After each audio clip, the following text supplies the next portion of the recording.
simpler and more meaningful way. All you need is a coach, or even just a book, to teach you the rules and some basic tactics.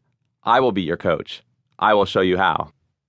For reasons of time, this is seldom what I actually say in the classroom. But in a book, there's room to stretch out a little more.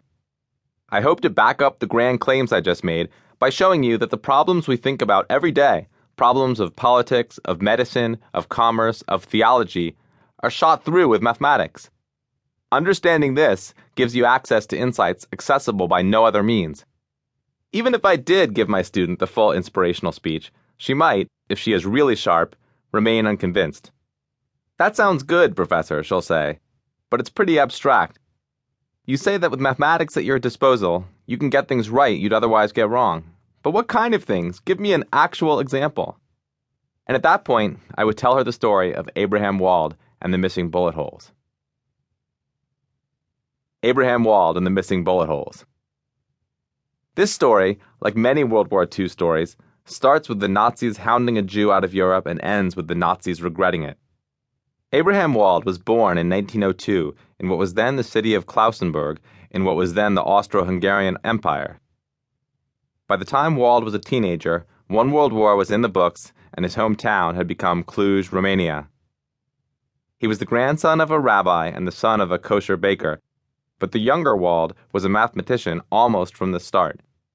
His talent for the subject was quickly recognized, and he was admitted to study mathematics at the University of Vienna, where he was drawn to subjects abstract and recondite even by the standards of pure mathematics, set theory, and metric spaces. But when Wald's studies were completed, it was the mid-1930s, Austria was deep in economic distress, and there was no possibility that a foreigner could be hired as a professor in Vienna. Wald was rescued by a job offer from Oscar Morgenstern. Morgenstern would later immigrate to the United States and help invent game theory, but in 1933, he was the director of the Austrian Institute for Economic Research, and he hired Wald at a small salary to do mathematical odd jobs. That turned out to be a good move for Wald. His experience in economics got him a fellowship offer at the Coles Commission, an economic institute then located in Colorado Springs. Despite the ever-worsening political situation, Wald was reluctant to take a step that would lead him away from pure mathematics for good. But then the Nazis conquered Austria, making Wald's decision substantially easier. After just a few months in Colorado, he was offered a professorship of statistics at Columbia. He packed up once again and moved to New York. And that was where he fought the war. The Statistical Research Group, or SRG, where Wald spent much of World War II, was a classified program that yoked the assembled might of American statisticians to the war effort. Something like the Manhattan Project, except the weapons being developed were equations, not explosives. And the SRG was actually in Manhattan, at 401 West 118th Street in Morningside Heights, just a block away from Columbia University. The building now houses Columbia faculty apartments and some doctor's offices, but in 1943 it was the buzzing, sparking nerve center of wartime math.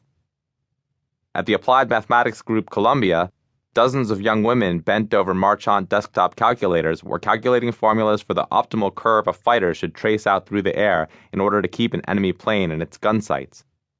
In another apartment, a team of researchers from Princeton was developing protocols for strategic bombing, and Columbia's wing of the atom bomb project was right next door. But the SRG was the most high-powered and ultimately the most influential of any of these groups.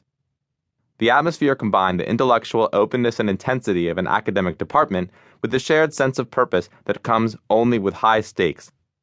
When we made recommendations, W. Allen Wallace, the director, wrote, frequently things happened. Fighter planes entered combat with their machine guns loaded according to Jack Wolfowitz's recommendations about mixing types of ammunition, and maybe the pilots came back or maybe they didn't. Navy planes launched rockets whose propellants had been accepted by Abe Gershik's sampling inspection plans, and maybe the rockets exploded and destroyed our own planes and pilots, or maybe they destroyed the target. The mathematical talent on hand was equal to the gravity of the task. In Wallace's words, the SRG was the most extraordinary group of statisticians ever organized, taking into account both number and quality. Frederick Mosteller, who would later found Harvard's statistics department, was there. So was Leonard Jimmy Savage, the pioneer of decision theory and great advocate of the field that came to be called Bayesian statistics.